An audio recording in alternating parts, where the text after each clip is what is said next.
am Dianne Ballesteros. I have been with Zion Church, well, not quite from the very beginning, but it feels like it. Since COVID, my son Shane invited me to watch, and we watched online until the parking lot or the outlets were open. Loved it, fell in love with the praise and worship from day one. I had been praying for a long time about finding a church, and it was really great to find a church where all of my children wanted to attend, and so we're able to attend together as a family. So I was in a season where I would say I was just loving life and all these new people and friends I had made, and then God decided to stretch me. I had become a little bit comfortable.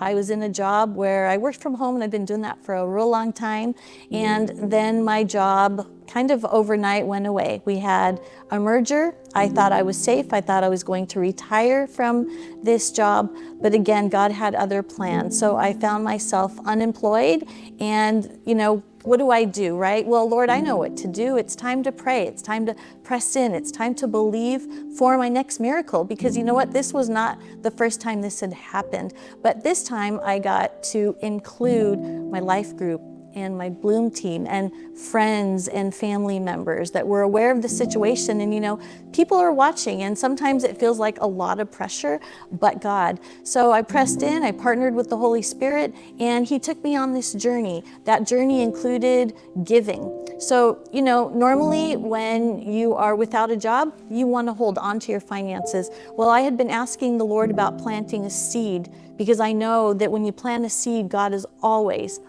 faithful to bring that to fruition. So there was a Sunday, John was preaching about giving. The Holy Spirit said, hey, it's time.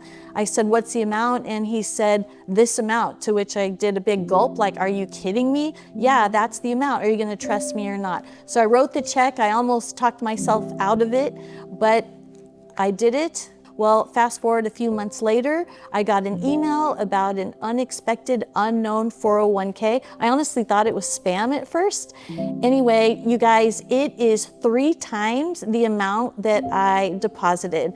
So that's God. Well, okay, what's next, Lord? Well, I want you to take a vacation. Like, are you serious? Am I really hearing from God? Take a vacation? Yeah, take a vacation and just trust me, because this is all about a trust journey. So I took a vacation. Okay, keep trusting. You can plant seed. So babies, they need some help. Again, prayer team, small groups. Oh, I'm a co-leader in Bloom. And this whole time I thought, you know what? I get a choice. I can be a victim, or I can empower myself with His Word. I can empower myself with blessing others, whether it's financially or in friendship, in groups. And so I chose the other road of, again, planting seed. So here I am several months later. Actually, it's been almost 10 months later. I have the most awesome job offer.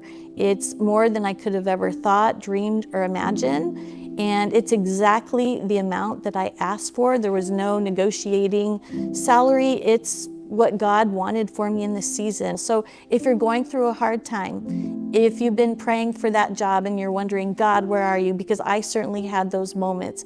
If you're believing for some kind of breakthrough, and I know the enemy likes to come and say, it's really tough, it'll never happen. I want my testimony to inspire you again, that with God, all things are possible. I know Jesus is real because He never leaves us. He never forsakes us. He's true to His Word, and I am so grateful to be one of His daughters.